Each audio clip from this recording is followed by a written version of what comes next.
Perkenalkan, nama saya Wade Harni dari Program Studi Pendidikan Guru Sekolah Dasar Semester 3 dari Fakultas Keguruan dan Ilmu Pendidikan Universitas Kairun.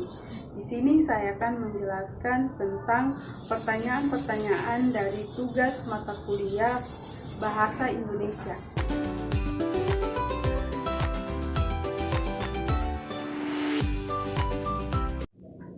Baik, di sini saya akan menjelaskan sifat-sifat bahasa. Pertama, yaitu arbiter, merupakan sifat bahasa Indonesia yang mana suka atau tidak memiliki kaitan atau hubungan langsung antara lambang dan yang dilambangkannya. Contohnya yaitu kata gajah itu melambangkan seekor binatang besar berkaki 4 dan memiliki belalai serta gading.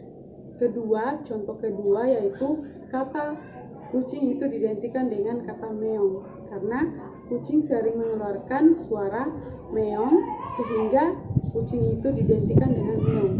Kemudian sifat kedua yaitu unik, merupakan sifat bahasa Indonesia yang memiliki ciri khas tersendiri dan berbeda dengan bahasa yang lainnya. Contohnya dalam kalimat dia menangkap ayam.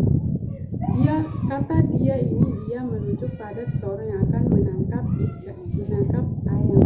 Kemudian kata menangkap ini dia menandakan kata kerja yang melakukan itu adalah dia. Kemudian ayam ini dia menandakan binatang yang akan ditangkap oleh dia. Kemudian sifat ketiganya ini yaitu produktif, yaitu merupakan sifat bahasa Indonesia yang memiliki perkembangan yang berangsur-angsur dari adjektif atau dari kata benda yang dikembangkan sehingga menghasilkan bahasa atau kata-kata yang lebih tersusun dengan baik. Contohnya seperti kata ikat menjadi kiat, kita, dan kata aku bisa menjadi gua atau kau. Kemudian kata selanjutnya yaitu lama menjadi amal. Kemudian kata yang terakhir ini dia bisa menjadi habis.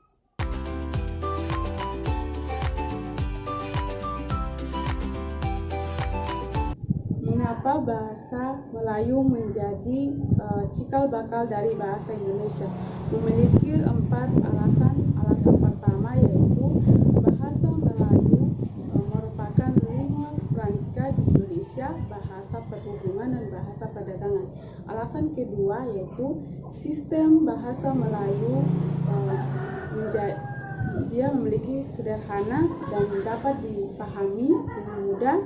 Dan bahasa Melayu ini dia tidak memiliki tingkatan bahasa baik bahasa halus ataupun bahasa kasar.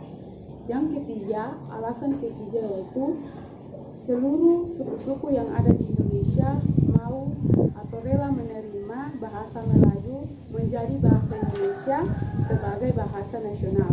Yang keempat yaitu bahasa Melayu ini memiliki kesanggupan untuk menjadi bahasa dan menjadi bahasan yang memiliki arti luas di negara.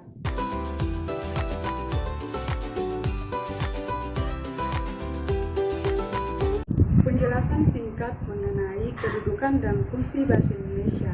Kedudukan bahasa Indonesia itu adalah sebagai bahasa pemersatu, bahasa nasional, dan bahasa negara kesatuan Republik Indonesia. Sedangkan fungsi bahasa Indonesia itu adalah sebagai alat penghubung atau alat komunikasi dan lambang identitas nasional dan bahasa pemersatu bangsa.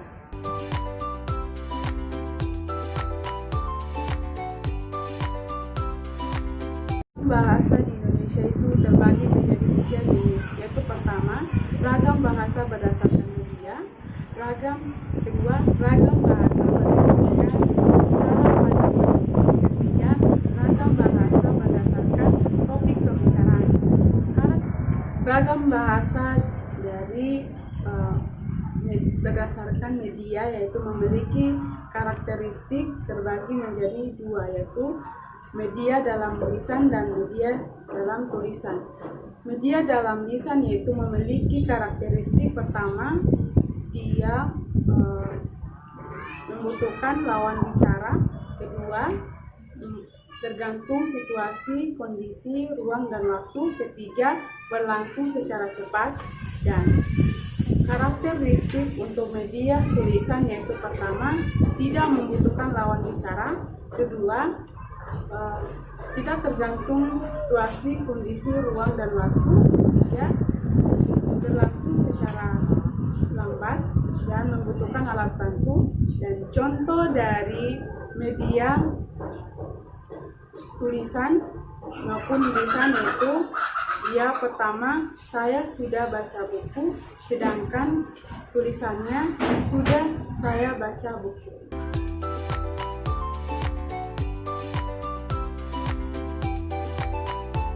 Kesalahan berbahasa Indonesia yaitu terdiri dari hiperkorek, pleonasme, dan kontaminasi.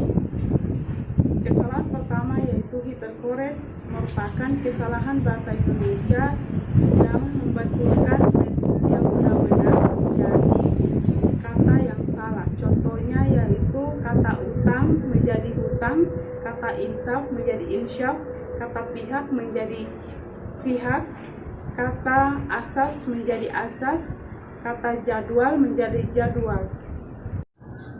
Kesalahan yang kedua yaitu pleonasme. Pleonasme merupakan kesalahan berbahasa Indonesia karena kelebihan dalam pemakaian kata sehingga dan seharusnya itu tidak diperlukan.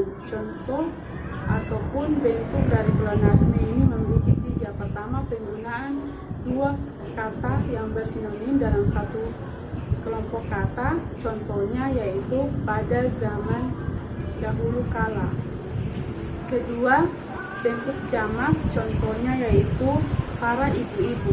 Ketiga, yaitu penggunaan kata tugas atau keterangan yang sudah jelas, yang dimana contohnya maju ke depan dan kambuh kembali.